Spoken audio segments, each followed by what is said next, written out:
true. So okay, let's go back to the guy who's telling you about his morning. Well, he tells you something exciting.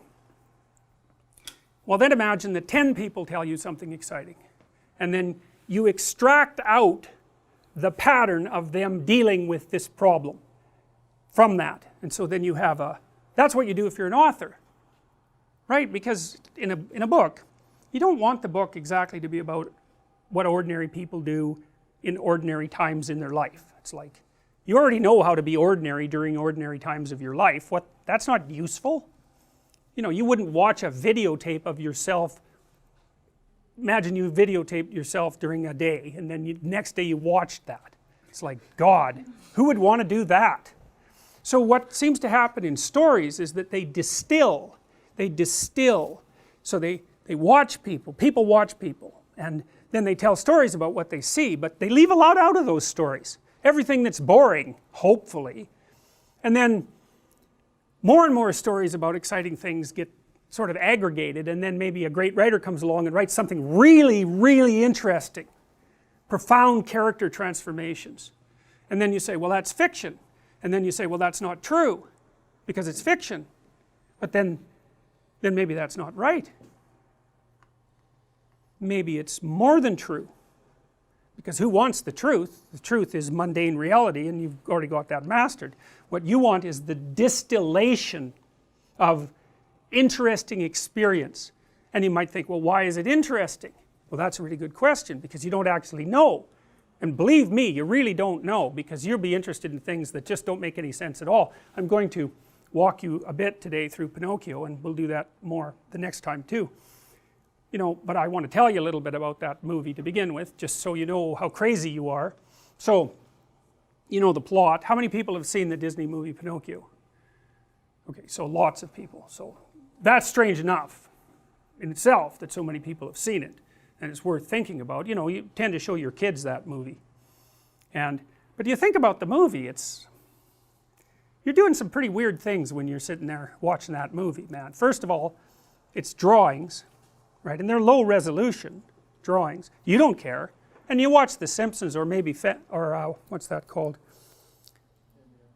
The one that's been concentrating on political correctness so much. South Park. God, that animation, man, it's just awful, right? It's just horrible. It couldn't be worse. You don't care. Like round heads, smile, little bit of shuffling. That's a person as far as you're concerned. It's just irrelevant, and if it was higher resolution, it wouldn't help.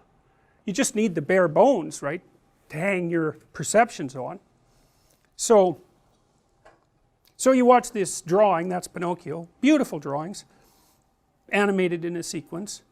You're not watching something real, you're watching a pure construction, and then you think about the plot, it's like, it's completely absurd. Everything about it is absurd. It's like, well, one of the characters is a bug, and he turns out to be like the conscience, and so what the hell is with that? And then another character is this puppet, marionette, and you know, somehow he gets free of his strings and then goes on this adventure, and then you know, he gets enticed into various nefarious places by a fox and a cat, and then he rescues his father from a whale. And you don't even know how his father got in the whale. It's like the last time you see his father, he was in a rainstorm, and the next thing that happens is he's in a whale. And you're sitting there thinking, hey, no problem, this all makes sense. It's like, what? Really? Why? How does that make sense? Well, the answer is you don't know. That's the thing that's so cool. You don't know. You don't even know what you're watching. But it doesn't matter. You watch it and you're interested in it. You want to see what the hell happens to this puppet. You want to see if he ends up becoming a real boy, because it seems important. Well, you say, well, is Pinocchio true? Well, that's a stupid question.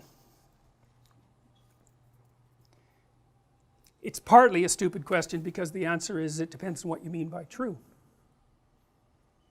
And it isn't obvious to me what you should mean when you say that something's true. And the reason it's not obvious is because we have this idea in our society, and it's a very profound idea, and that idea is that the ultimate truth is scientific truth, that tells us about the nature of the world, and it does that in a final way in some sense. There's no brooking any arguments about it, and the physicists have got it right, and that's why they can make hydrogen bombs, and that's a pretty good demonstration of their being right. But you don't act as if that's true, and you watch things and pay attention to things and are captivated by things that aren't predicated on those assumptions. And it seems to me that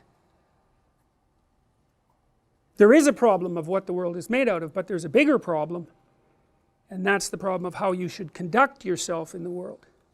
And that's really what you want to know. People want to know that more than anything, because you need to know. It's like, here you guys are in university, it's like you don't know what you're doing. I mean, some of you know more than others, but you're at the beginning of your life, and life is very complex and chaotic, and it isn't exactly obvious, you know, what kind of relationship you should form, or what sort of character you should develop, or what you're going to do for a job, or what's the meaning of life. That's a good one. What's the meaning of life?